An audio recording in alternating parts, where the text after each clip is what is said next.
Oh, Spin Snakeo here with another figure review. Today we have got the Marvel Select Venom with a weird voice in the background.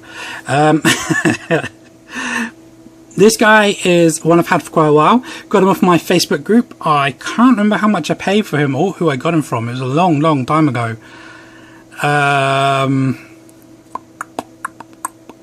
Dang it, I'm so sorry if you're watching this review.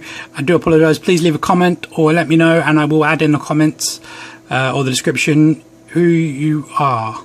So yeah, I got this guy from my Facebook group and wow, what a figure. The detail in this guy is just truly amazing.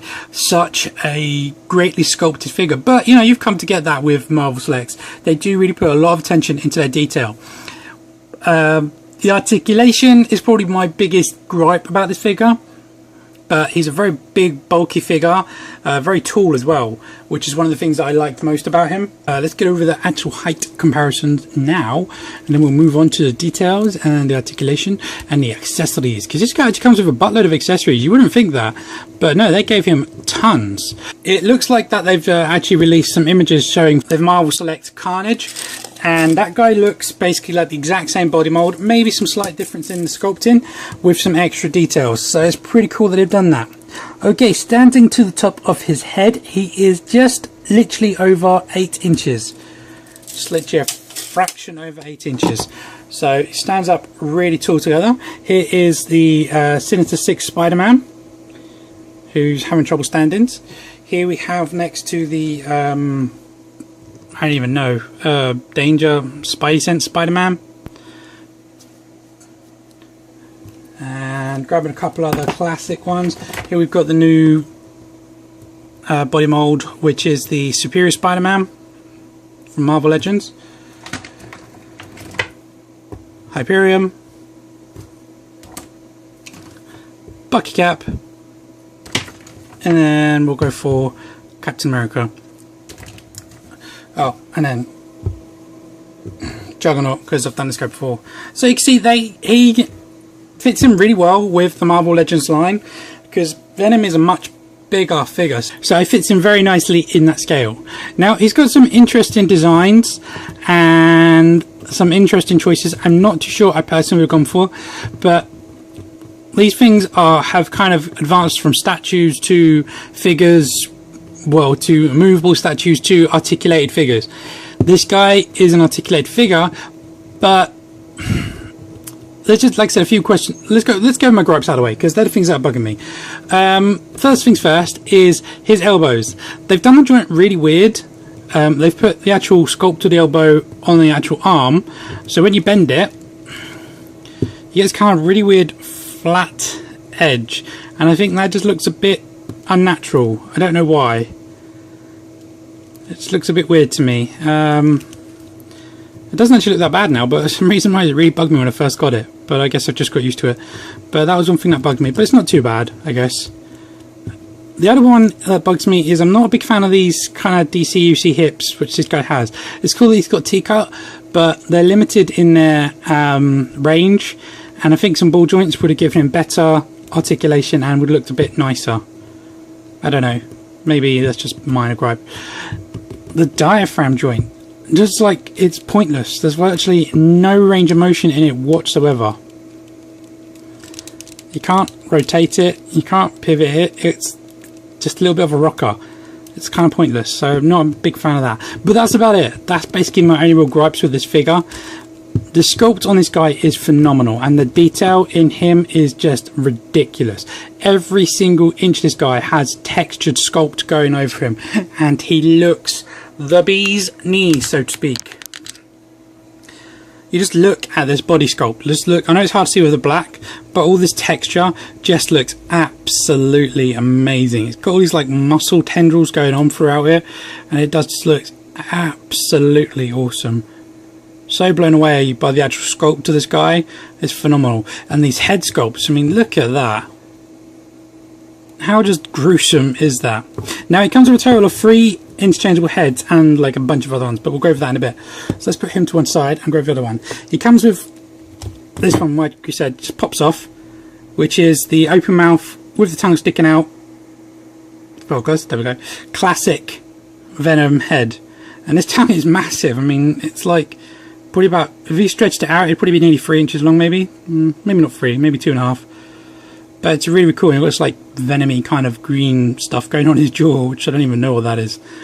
But really, really absolutely cool figure. And these eyes, they go right round to his forehead. Just looks really, really awesome. Then you've got this nice closed mouth one. Eyes aren't as big, but really, really cool. This one reminded me of the Sinister Six box set Spider-Man head, and it's got a very prominent jawline, which I think is quite interesting. But here's the Sinister Six box head one, and you can see this one looks cool, but this one is better in the sculpt, and this one's kind of a bit more of a cheesy grin. This one just seems to have like teeth showing. So I thought I'd show you a comparison there. You could probably mod that, as the holes aren't that far off, so if you wanted this head on there, and it wouldn't look that bad. And then finally we have a kind of mid-transformation, or half Eddie Brock, half Venom head. So very, very, very cool. Really, really nicely detailed, great paint apps, great sculpt. This one really does look amazing. The flesh tone in my mind, in my eye, natural eye, looks a bit too pink. That's not coming over on camera, but really, really is an epic piece. So my hat goes off to them. They did a great job on this one. The heads just pop on very simply, nice and easy, just like that. And you can have any head which you so see. This is my favourite personally. Just love the cheesy grin. The tongue doesn't get in the way.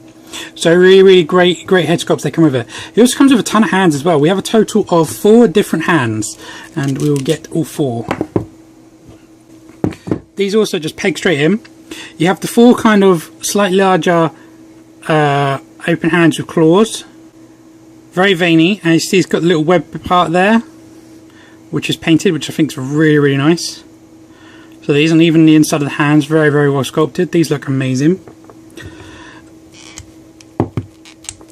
Then you have these really massive kind of like spiked claw hands, which are massive. If I grab these, you can see the difference. Just truly are awesome, very gruesome, very, very decent.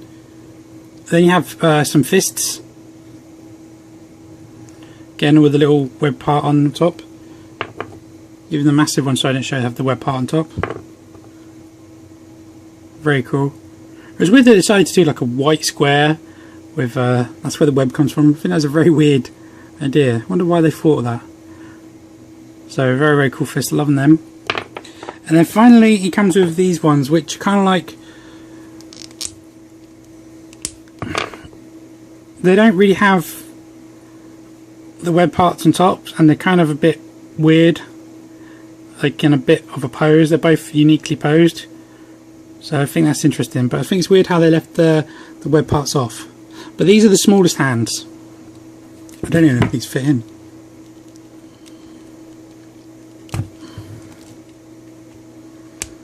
They do fit in, but they look weird. These ones are for his extra arms. You're probably wondering, extra arms. Venom comes with, like I said, a ton of accessories. These are his extra arms. You see they fit a lot nicer on there, and I'll show you where they go in a minute. So let's zoom out, zoom down. So you can see here we have Venom with no hands, and you literally take a hand and they just peg him just like that, and they fit in really snugly and they go in really well. So you can get some great, like you want to get him with his monster hand grabbing, or a punching hand, or just what I had at the start of the video, it's kind of open average size hands.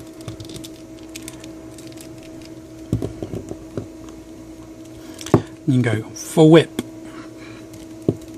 Now the extra arms, if you see on the side of his forearms, he has these big holes. Now I was wondering what they were for the longest time, and then these, they just peg in here like that. I think this is a really weird concept. I don't know why they'd have had it. But you know, the symbiote can do weird things, so I guess he can be grabbing someone else while he's doing something else. But most definitely a weird concept to have these things just sticking out like that. I'll arm wrestle you for it. Pick an arm, any arm. But he also comes with a final accessory. I say final, he comes with his backpack, which is very, very cool. And it has these extra arms also, which are articulated, which are really actually nicely detailed again. And a ton of heads. Total of 1, 2, 3, 4, 5, 6 heads. And 4 of these heads are articulated. They're just on balls, so you only get a little twist. The 2 little ones on the side, they don't move. Now, the only time I can ever think personally of seeing this is, spoiler alert, the end of a Spider-Man video game. That's what I'm going to say. I don't remember seeing him do this in the comics, so yeah. But man, it clips on really nice, and you can hold him up and you can tip side down. But I don't know why or how it clips on so well, but it does clip on really well. Now these other hands, you can just put any of the hands in there. They all fit just fine.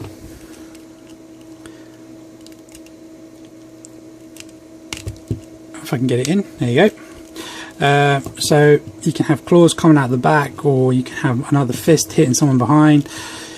With this extra backpack, you can do so much with it, but man, does this guy look awesome. Really does look awesome with all these things going on.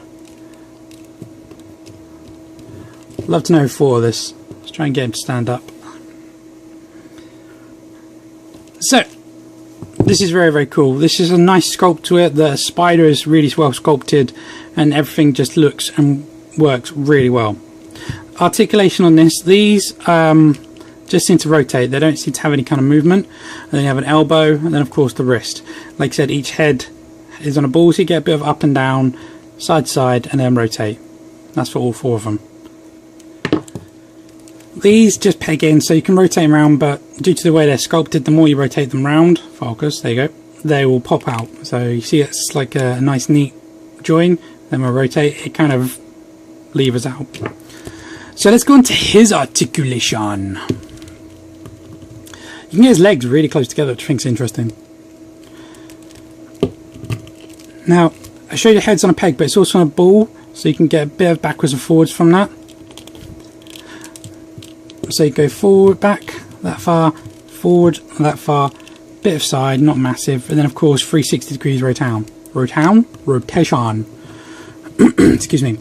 Shoulders and ball discs, they can go up that high, so really quite far. Then they can go around full 360 degree. You have a bicep rotation, full 360 degree. A single bend in the elbow, but it's pretty decent, 90 degrees. This is something that bugs me. I don't know why this bugs me, but it's too flat. It just doesn't look natural. I think if the elbow was like here, and that was a bit more curved, I think that would look a lot better, in my opinion. And sorry, moving on. And hand rotates like that. Other gripe is the torso. There's a diaphragm joint, but it does nothing. It can go forward that much, it can go back that much, it can rotate that much. It does nothing. It is pointless. And I think for a character who spends most of his time hunched over, it's a poor choice. I think a ab crunch would have been so much better, or a better range one. I put a lot of... just doesn't want to do anything. It's a frustrating joint, so not a fan of that. He has a waist cut, full 360 degrees around, and he has DCUC T-cut hips, so he can do a Spartan of that, but only a split of that. Now that's normally acceptable. Again, for a super agile character, I would have preferred more. I think in this case, ball joints would have been better choice for hips. He has a thigh rotation, which is at just above the knee there, so you can rotate around full 360 degrees, but it looks a bit ugly when you get to certain places, so it's a bit chunky. Single bend in the knee, again, kind of wish they did a double, especially for a hunched over crouchy character, but you know, you get 90 degrees, so you can't really complain. Nothing in the boot, and then he has an ankle point from there to there. No pivot, no rotation, no nothing, and that's it. His ankles are really skinny. I mean, you can get this guy into some pretty decent poses, but personally, I would have liked something more. But that's just my personal opinion. I do recommend pick this guy up. He's got great bulk, great design. He looks really cool in Marvel Select and Marvel Legends scale. So I would recommend him. Maybe also in Marvel Universe, if you go to that reference to this, you might understand what I was on about from that said Spider-Man video game. That's all I'm saying. Okay, so what I'm going to do next is I'm going to choose which figure I do next. But what I want to do is I want you guys to choose the one I do after. So I'm going to leave a picture here of my remaining Marvel Selects. And I want you guys to pick one. And whoever gets the most comments, I will do that one after my next one. So you guys get to have some participation in who I do. I hope you guys like this idea. I might try and keep it going with all of my figures. And we shall see. I've got some SH figure arts which I never mentioned, which I'm going to be getting them done. And I've also got a few in between, which off-shot ones. So we shall see. And I'd love to hear from all your input. So, as per usual guys, if you like this video, please drop me a like. Please subscribe, and yeah, I will be catching you guys in my next one. Thanks a lot for watching, guys. Bye bye.